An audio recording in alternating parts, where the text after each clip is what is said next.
afternoon, and welcome to another edition of Money Talk with Melanie. I'm your business diva, Melanie Collette, broadcasting live via SHR Media and streaming live on Facebook from beautiful Cape May County, New Jersey.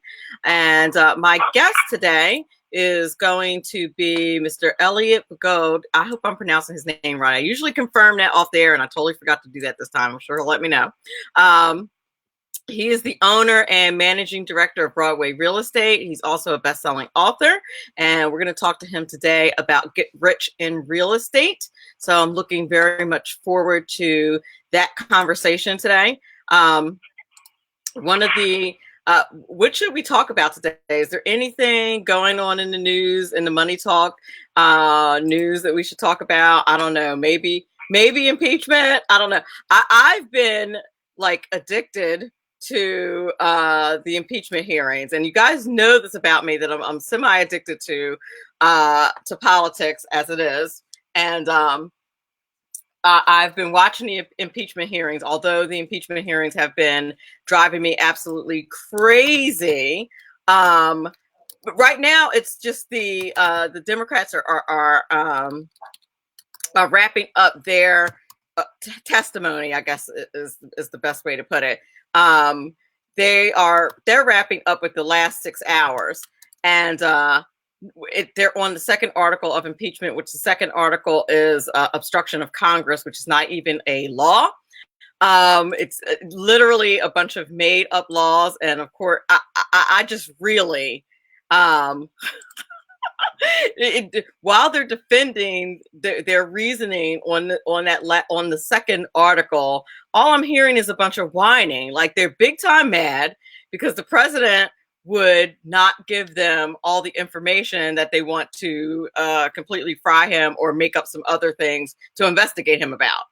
Now, some people on the left are complaining about the fact that he wouldn't let anybody testify, wouldn't turn over any papers or anything like that. But if you recall, they just finished investigating him for, I don't know, 2.5 years with the Robert Mueller investigation. And he gave them everything, gave them full access to all the papers, gave them, totally full access to anybody that they wanted to talk to. And, and they found nothing. So then they want to start all over again with this foolishness. I don't blame him, not one bit, for not cooperating. It's completely ridiculous. The whole and all they're doing over and over again is repeating the same thing over and over again and doing a whole lot of whining. That's what I hear. They remind me of my students. They're just doing a whole lot of whining. Now, Ron Edwards, hello, Mr. Ron Edwards, and hello, Doug and Jim. Thank you for joining us in the Facey chat. Ron Edwards says that the Republicans are not fighting back. Well, it's not. I think it's because it's not their turn to fight back. I think they're going to fight back, or at least that's my hope, that that's what's going to happen, that some fighting back is going to occur, because the Democrats have been going at it now. I think we're on day 4.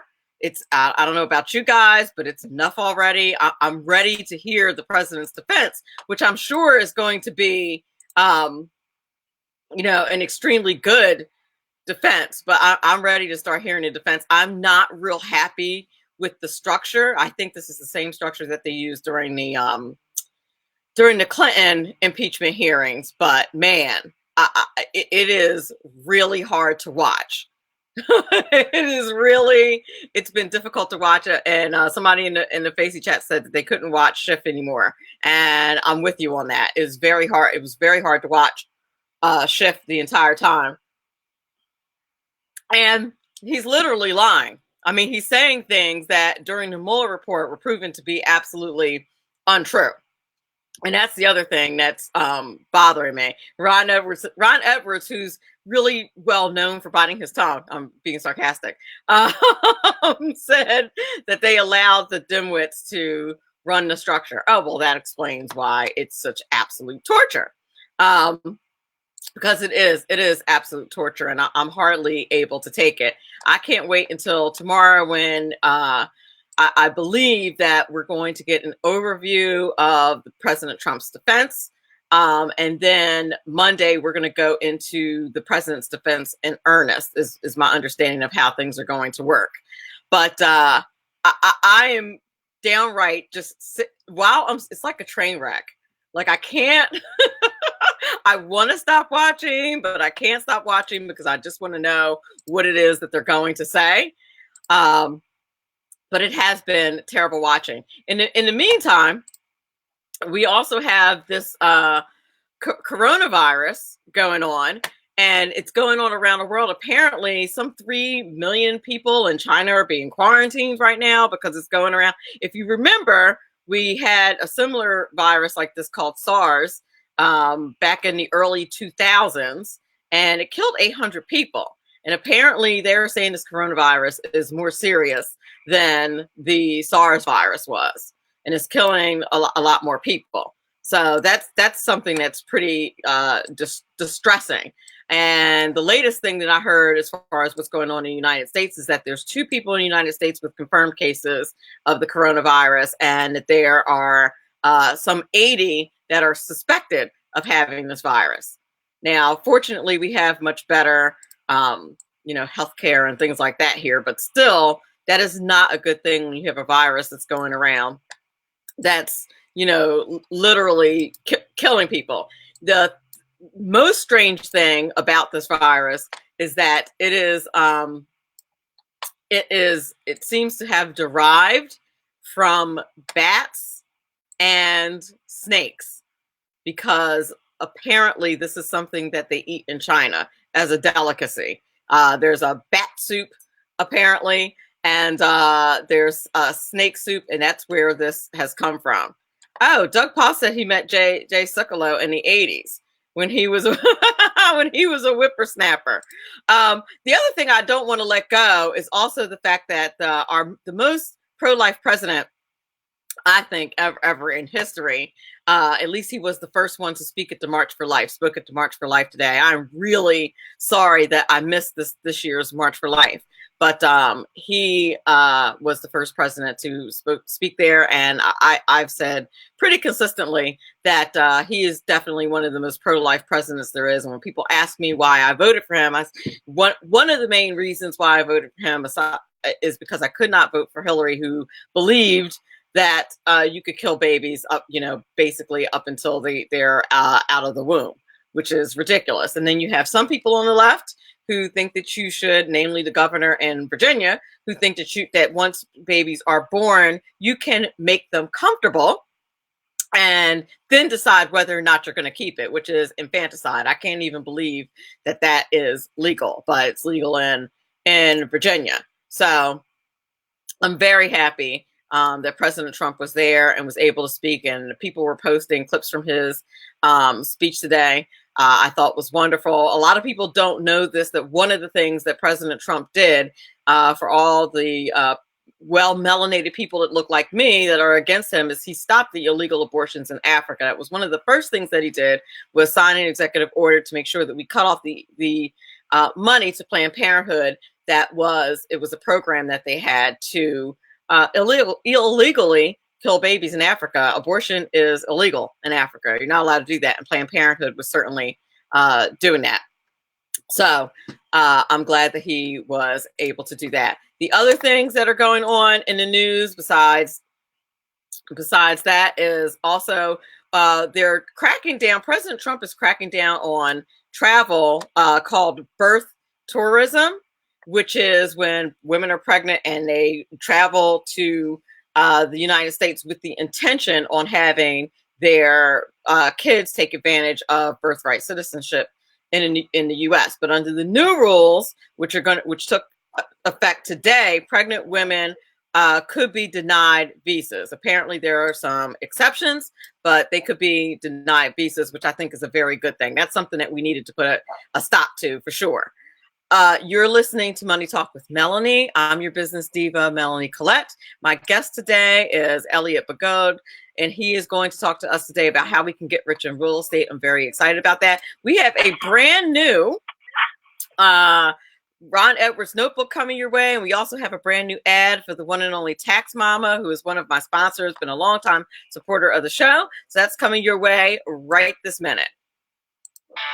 Don't just pass the IRS exams. Why not pass them all and get a solid tax education too? Visit irsexams.school and let the Tax Mama staff get you started today. All our live and self-study tax courses offer you the convenience to study online on your own time and have everything you need to succeed. Tax Mama teaches you tax law, practice, and representation from the ground up. That's irsexams.school. Why wait? Get enrolled today in our premium course or the self-study class. That's irsexams.school. It's way more than just a review course. It will improve your entire future.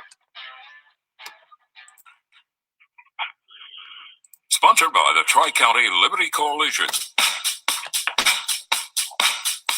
The Democrats have proven time and time again they are the American political party of death, doom, and destruction. Hello, I'm Ron Edwards. On today's page from the Edwards Notebook, from its founding, the Democrat Party has been a political club of slavery, bad schools, Jim Crow, abortion, of unborn babies, and trying to destroy the traditional family in order to unravel American stability and cohesiveness. Democrats even sought to vote God out of one of their conventions. Democrats are the ultimate bigots who even discuss physically harming those who do not agree with their mission to abolish God's designation of man and woman. Like Satan, Democrats seek to kill, steal, and destroy. Just when one thinks that Democrats couldn't go any lower, they find another level of depravity. Their most recent depraved act was to block a resolution introduced by Minority Leader Kevin McCarthy that expressed support for oppressed Iranian protesters and condemned Iran for shooting down a Ukrainian passenger jet that killed 176 people. The resolution would also have condemned Iran for killing 1,500 Iranian citizens who protested government abuses. Wake up, America, the republic you saved from the leftist Democrats may be your own. I'm Ron Edwards. Check out theronedwards.talkspot.com for news updates and other great stuff. Sponsored by the Tri-County Liberty Coalition. And welcome back. You're listening to Money Talk with Melanie. I'm your business diva, Melanie Collette. My guest this hour is Elliot Bogod, unless I'm pronouncing his name wrong, which I'll let him tell me in a second. He's the owner and managing director of Broadway Real Estate. He's the author of the book, Get Rich in Real Estate, and I'm very excited to talk to him today. How are you, Mr. Bogod? Is that how you pronounce it, Bogod? Yes, Melanie, Bogod is right. Bogod, okay. That's how you pronounce it. Right. Very good. Well, welcome to the show. Before we get started, can you please tell our audience a bit about your background? A little bit of a bio? Sure. So I came to the United States from Russia about 30 years ago, some time ago, in 1989, and I started my real estate business, my real estate company. I'm the founder of Broadway Realty. This company been around for 22 years now, and I came from Russia when I was 18 years old, and I sold over $2 billion worth of real estate, and that real estate is mostly in New York, but I also specialize in properties in other states, Florida, Connecticut, New Jersey, and I do business in Pennsylvania, but mostly it's in New York, of course. I buy, sell, finance, refinance. I do business for myself, my investors, and it's been successful so far. Now, how did you get started in real estate? You said you came to the United States when you were 18. Is that how you started? No, I finished college. I went to college and I graduated here in New York. And after I worked for the commercial real estate company called Cushman, and I had worked for them for 2 years, and then I started working for myself. I opened my own company. Oh, excellent. And is that Broadway? Yes, it's called Broadway Realty. You can find us at BroadwayRealty.com. That's our website. We have some presence on social media, on Instagram, Facebook, as well as LinkedIn and Twitter. and YouTube. Excellent. So the name of your book is Get Rich in Real Estate, Your Step-by-Step Guide. Now, I've heard people say that real estate is a tough business and it's very hard to work and things like that. You're saying that it's easy to get rich in real estate, or that you have a surefire formula to get rich in real estate? Melanie, it's not easy. I never said there is an easy way in real estate, but there is some special niches and some ways in today's real estate. If you know how to do deals, how to finance, and how to keep properties, how to hold the properties, how to get passive income, and how to resell, and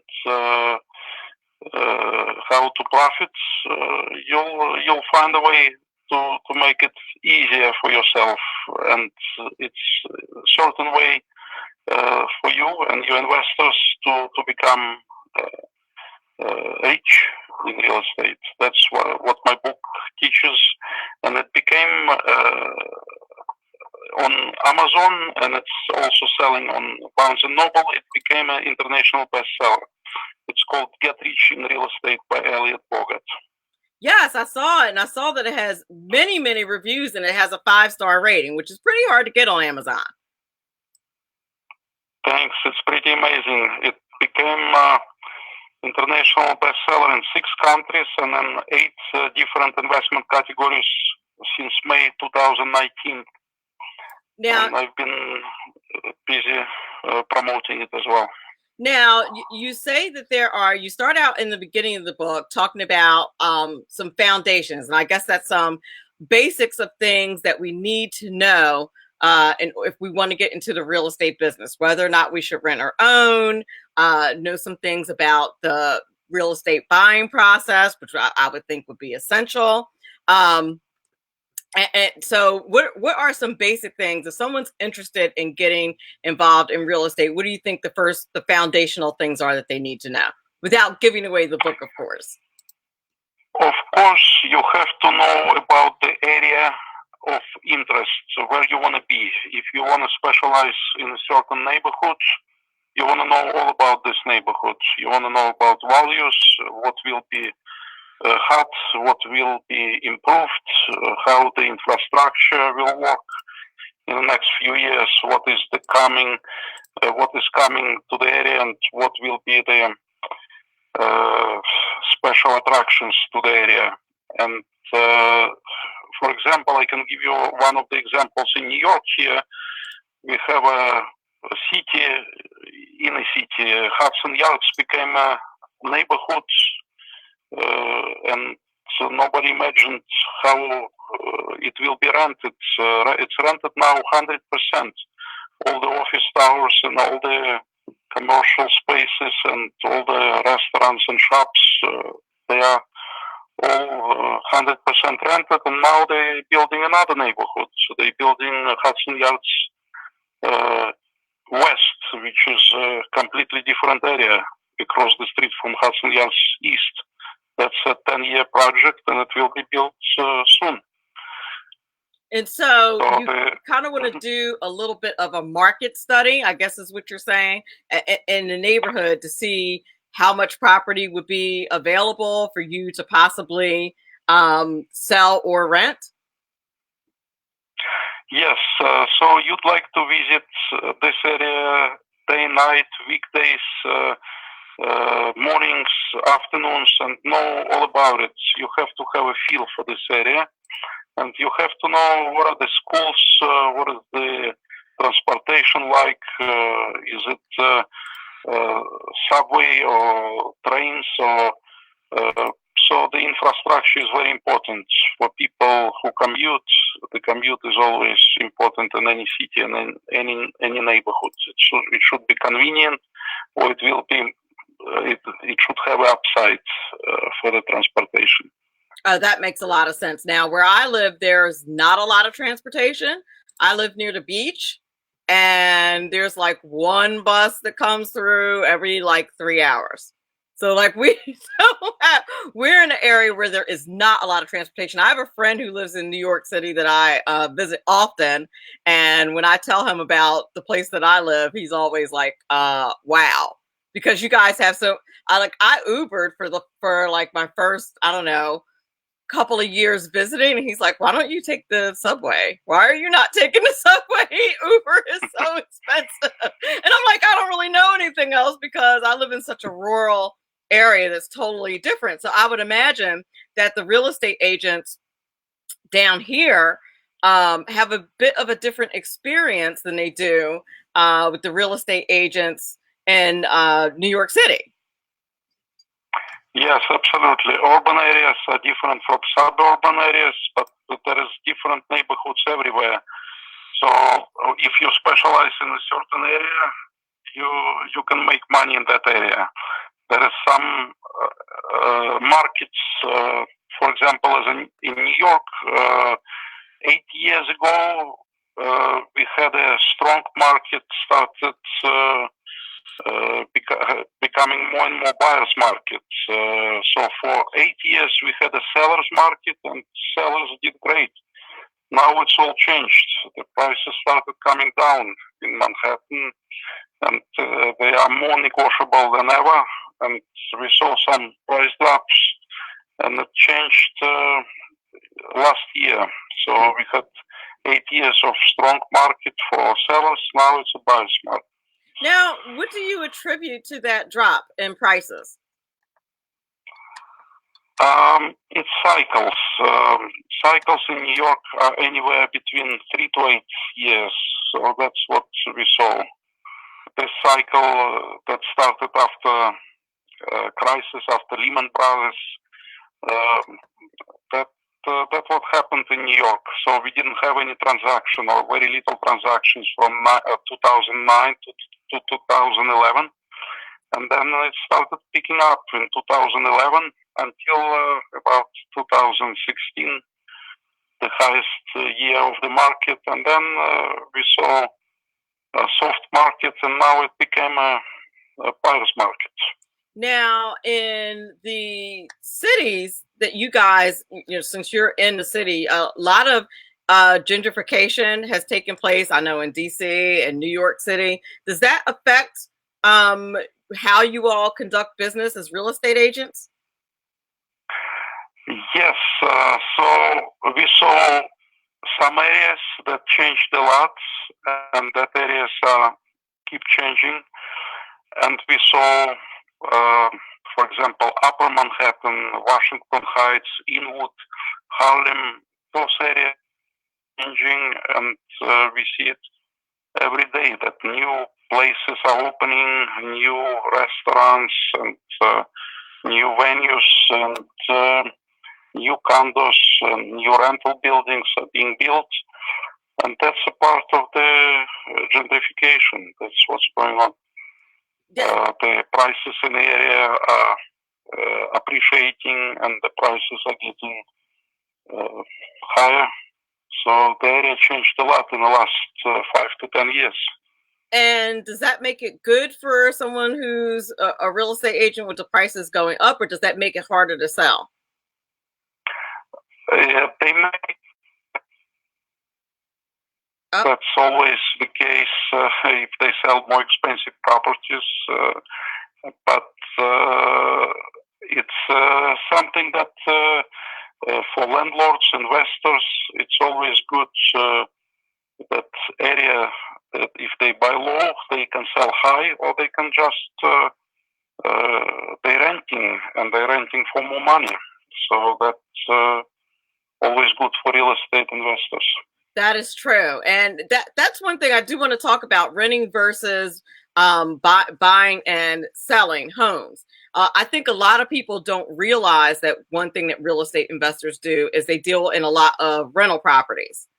And I think a lot of people always think of real estate. I'll contact a real estate agent when I sell my house, but not necessarily thinking about, oh, if I want a rental property, contact my real estate investor to see if he has any rental properties that he rents. on behalf of people who own those properties. Is that something that you do, or that real estate investors do?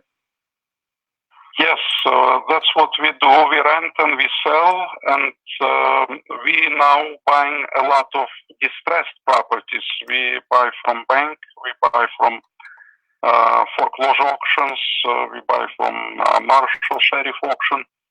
So we're trying to get distressed properties in need of renovation, in need of upkeep, and we hold to them. We're renting, we're selling as well.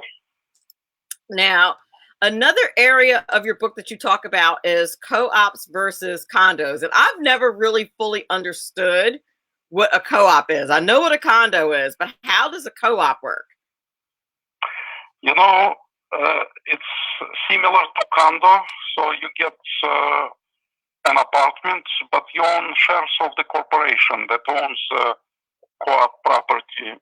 In other words, in a condo, you own actual real estate. In a co-op, it's different. You own shares to the corporation that own the property. That's a basic change. If you finance co-op, bank look at the co-op a little differently. It has high rates, approximately quarter to half a point. You pay more in interest rates when you have a mortgage for the co-op versus condo. Okay, that makes a lot of sense. See, I didn't know anything about that. I would think that you find co-ops more in city areas than you do in like a rural area like mine. Right. So I mostly see co-ops in New York, in boroughs, in Manhattan, as well as Brooklyn, Queens, Bronx, Staten Island. I saw co-ops in Miami, Florida. I don't know many areas that you have co-ops, but it's very popular and very expensive apartments here in New York. 70% of all ownership is a co-op ownership. Believe it or not, 30% is condos, and it's not too many townhouses. So it's mostly co-ops in Manhattan, for example. Oh wow! I had no idea. I didn't know that. Yes. I don't know if that's the statistics. Do they still have rent control properties in New York City? I know New York used to be very well known for that. Yes, in New York there is 1 million apartments that are rent regulated, that are rent stabilized, rent controlled, and also controlled by Loft Board of New York. So there is still over 1 million apartments like that. And when they say rent control, does the amount of the rent like change according to what's the word I'm looking for? Change according to cost of living, or like does it ever go up, or it literally just stays exactly the same no matter how low it is? Like it doesn't account for inflation or anything like that? It's interesting. It's always up to the board and to vote. They meet once a year, the rent regulation boards, and they listen to landlords and they listen to tenants, and they vote. So the vote takes place once a year, and historically it's been anywhere between 1 to 2% increases. But last year there was a moratorium on the increases. So the rate of increase was 0 at one point, and then it became again 1.5 for 1 year lease and 3% for 2 year leases. That's how it's all regulated. Ron Edwards in the Facey chat said that just hearing the borough names makes him miss New York City. I love New York City too. It's just so great. Hopefully you guys get it. Was it Mayor de Blasio's idea to do a moratorium on raising the rents? I'm just curious because he seems to have his hand in everything in that city. Right. He is very pro tenants and not so pro landlords. He's on the tenant side, of course, and he wants to have certain number of apartments maintained under the rent regulations law. Of course, that's his goal, to increase the affordable housing and to keep rent regulated units. That's understood. There's a part of me that's empathetic in New York City because everything is so small, even though like all of the apartments, all of the hotels, everything is so tiny. There's so many people there. So there's a part of me that's empathetic with that, but I also am a very pro free market. So I just, this is also the place that costs $15 to go, to use the Hudson, the bridge. Which is just insane. And to say it's for someone who lives in New Jersey to say that the tolls are insane is saying something, because New Jersey is probably right there underneath New York as far as tolls and things like that are concerned. They're completely ridiculous. So they have in New York City, they have co-ops, condos. They also have townhouses and brownstones. And what is the difference between a townhouse and a brownstone? It's interesting that it's a very good question. Some of the townhouses are brownstones and some of them are limestones. It's the color of the facades, and it's a special facade material that is basically name of the stone.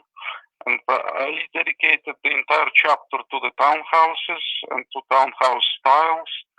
And I've been specializing in townhouses for a long time now.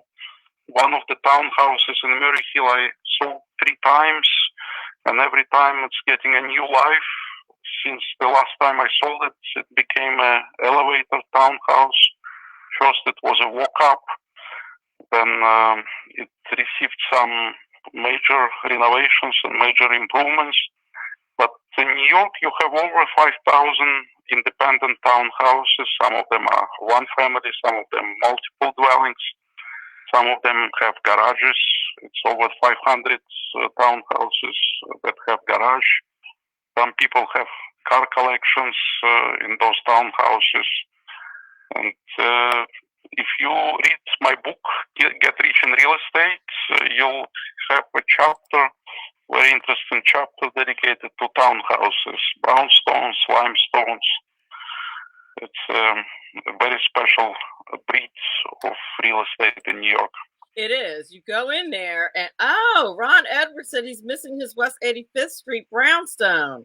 Oh, they are so nice. I've noticed even some hotels are built like that, and they have walls that are completely brick. I think they're beautiful. The first time I saw it, I thought it was odd because I had never seen brick inside a house before.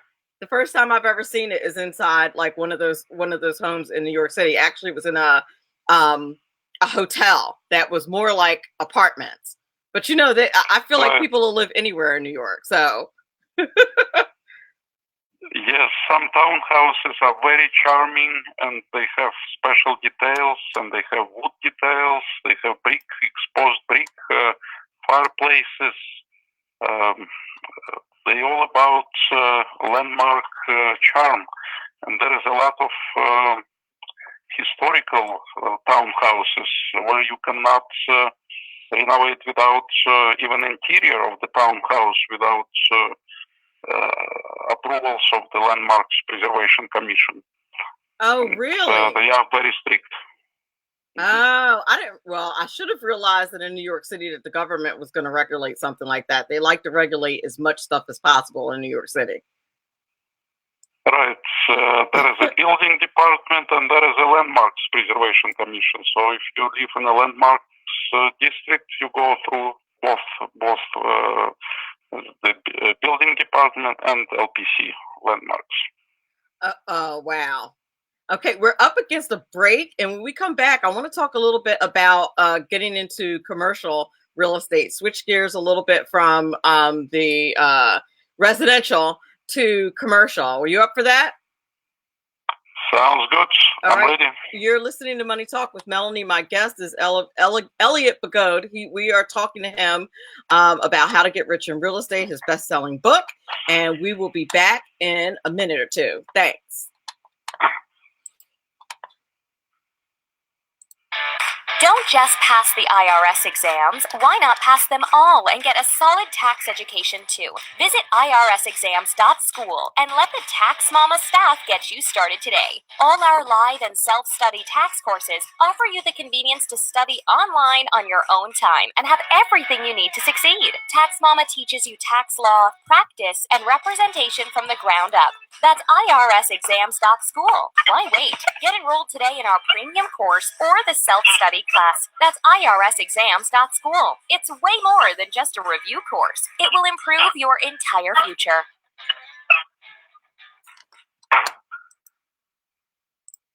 Conservative media done right. You're listening to the SHR Media Network. Hey, this is Michael Wright. And I'm Shannon Wright. Join us for The Right Way with Shannon and Mike, Monday through Thursday from 7 to 9 a.m. right here on SHR Media. Why are they joining us? For fun things like sports, politics, Oh, maybe some news and entertainment? and all kinds of other things. Money and recipes and events? All kinds of stuff. Yeah, so join us Monday through Thursday, 7 to 9 a.m. here on shrmedia.com.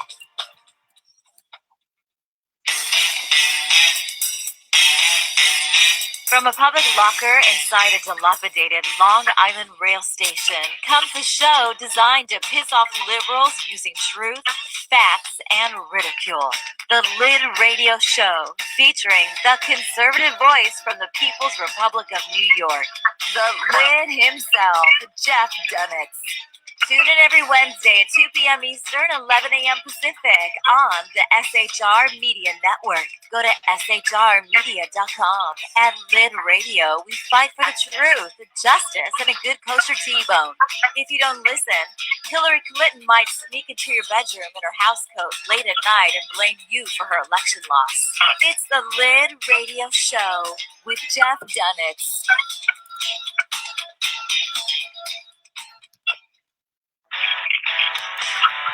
Hey girls, Carry Girl Gear is here.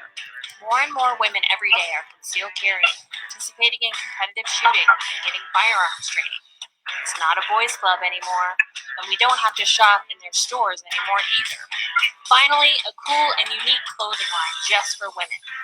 Dope tees and hats for the patriotic, concealed carry, and 2A girl. So what are you waiting for? Go check out carrygirlgear.com today. It's your business leader here, Melanie Collette.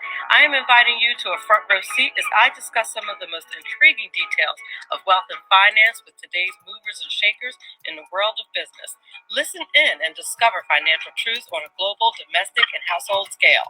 Uncover topics that will impact your wallet today and in the future.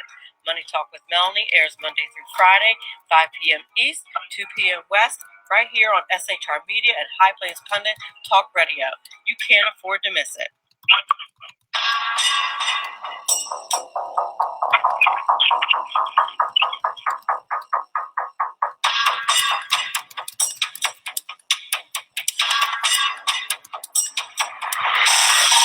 New show on the SHR Media Network, Sackheads Against Tyranny. On shrmedia.com. Go there quick like a bunny, 11 p.m. Eastern, 8 p.m. Pacific every Wednesday. Live and direct on the SHR Media Network. shrmedia.com. Be there.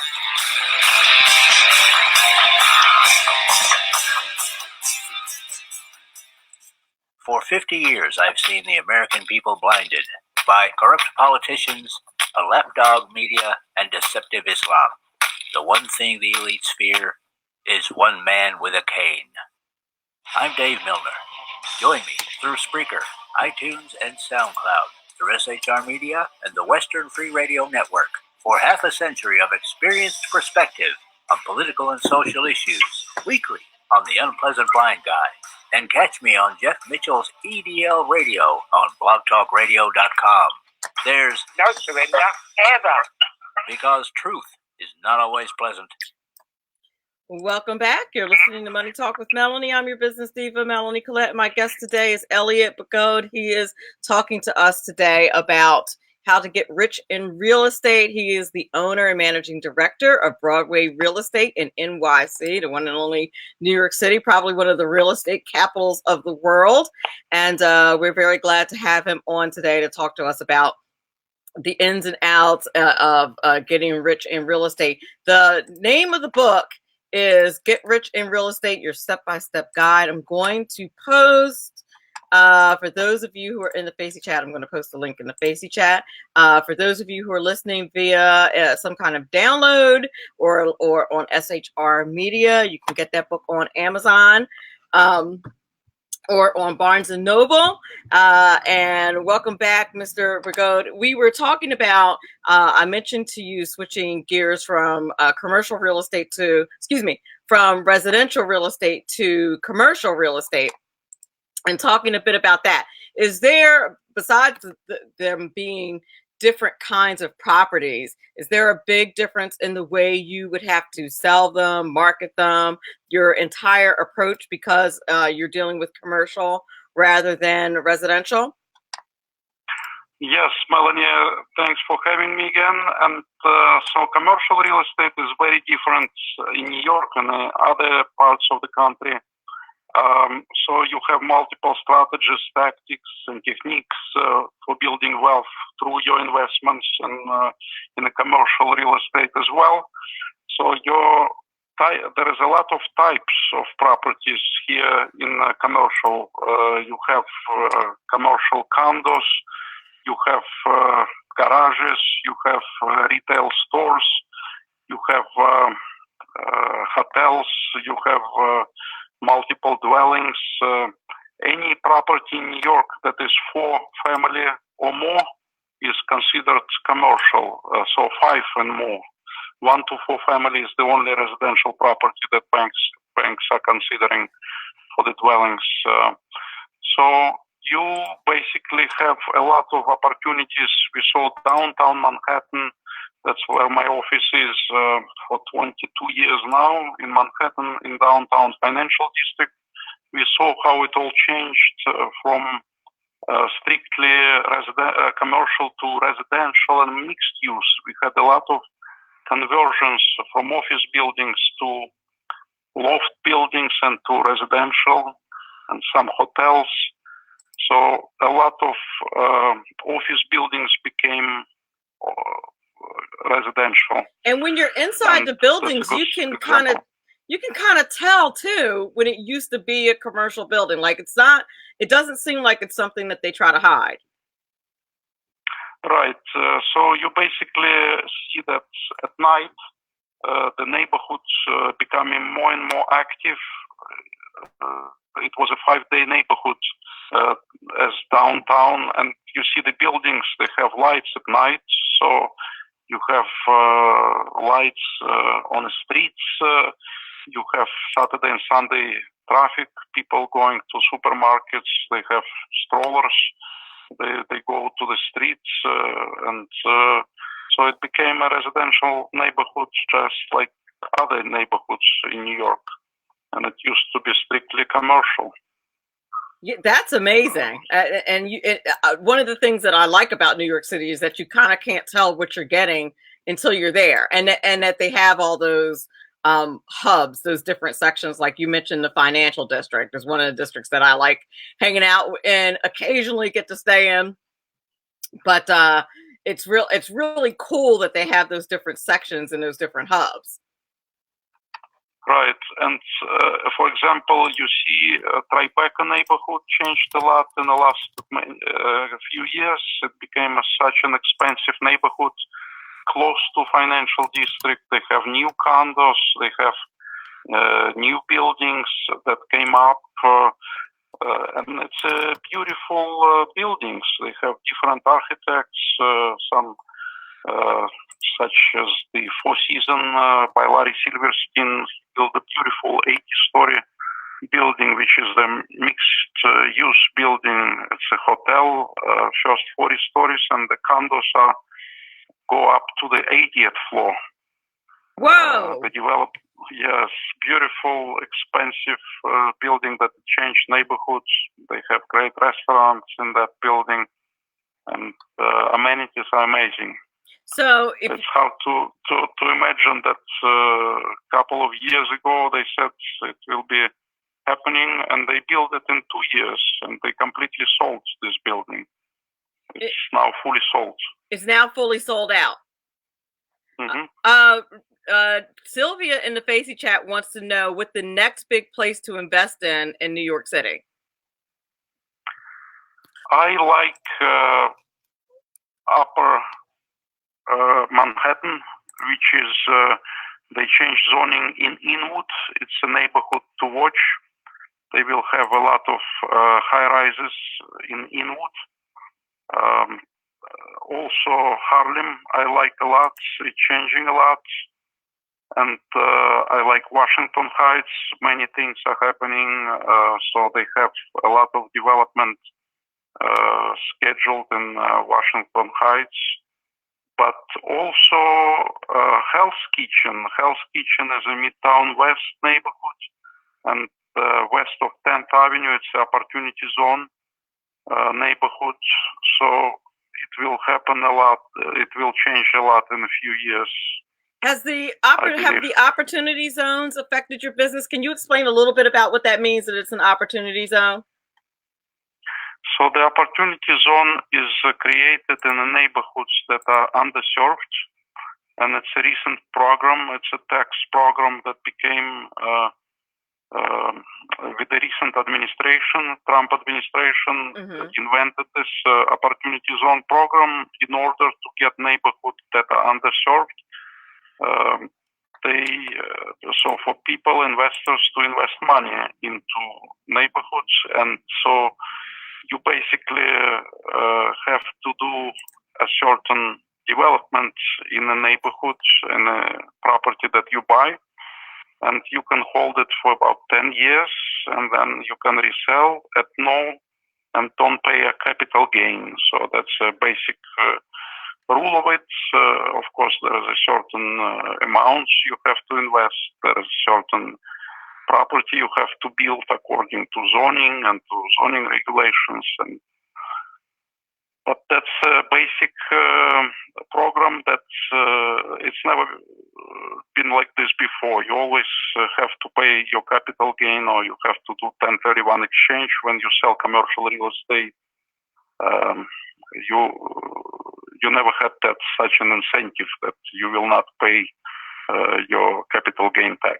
Here you have a great opportunity to buy at the opportunity zone and not to pay capital gain when you sell it. So it sounds to me like it's a win-win for the people in the neighborhood, and it's also a win for investors like yourself. Yes, that's correct. Neighborhoods that are opportunity zones, and there are a lot of opportunity zone neighborhoods. In New York, there is in every neighborhood you have those opportunity zones, and you can invest in them. And of course, you can select the best and highest use for the property. There is a lot of opportunities in the opportunity zone. Oh, I like that. I like the sound of that. We're up against the close of the show. I'd love for you to tell my audience where they can pick up your book, where they can follow you on social media and things like that. Great. For those who just started listening, the book is called Get Rich in Real Estate by Elliot Bogod. And you can buy it at Barnes & Noble online. You can buy it on Amazon. And it's available as audiobook. You can buy it at Audible, and it's available online. Get Rich in Real Estate by Elliot Bogod. And you also work with Forbes magazine. I just want you to quickly tell my audience about that, because you do writing about all types of real estate topics for Forbes magazine, and I posted the link to that in the Facey chat as well. Right. I'm a consultant for Forbes. I'm a real estate counsel for Forbes. And you have, I wrote number of articles about real estate market, about trends, and you can find me Elliot Bogod at Forbes. Yep, it's excellent. He has a treasure trove of different articles there for Forbes, so you guys might want to check that out as well. Well, I appreciate you being on the show today. You were a treasure trove of information. Thank you, Melanie. Thank you for all the listeners, and I'm happy to be with you. Yep, thank you so much. I want to thank everybody who's in the Facey chat today. Let's see if I can get everybody. Sylvia, one of my besties. I think this is one of the first times she's been hanging out on the show. She's a very, very busy lady taking care of my brother from another mother, her hubby, Dan. But I'm so happy that you came to visit today. Shelly, Doug, Katina, thank you so much for being here. Jim, there were some other folks that were here who I can't see in the chat anymore, but I want to thank you guys all for being here. I appreciate it so much. If you're listening to this as a download, I appreciate you. Want to thank the Tax Mama for ringing up with her sponsorship. Just really, I shouldn't say kind of her to do that, because she did it as a business decision. She told me that many people told her that how they got her and enlisted in her program was because they listened to my show or found it on my YouTube channel. So I'm excited for her, and that's why she re-upped her sponsorship. And if you're interested in being a sponsor, I do have another spot or two left. You can instant message me on Facebook, or you can contact me at moneytalkwithmelanie@gmail.com or at moneytalkwithmelanie on my website. You can contact me there if you're interested in being a sponsor or just want to follow me. I'm also on YouTube and Twitter and Pinterest and anywhere else on social media that you are comfortable with following the show. Spotify, iTunes, anywhere. Money Talk with Melanie is there. Just look for Money Talk with Melanie. So I want to thank you all for being here. And remember, all of this is very important, because after all, it's your money. Have a great weekend.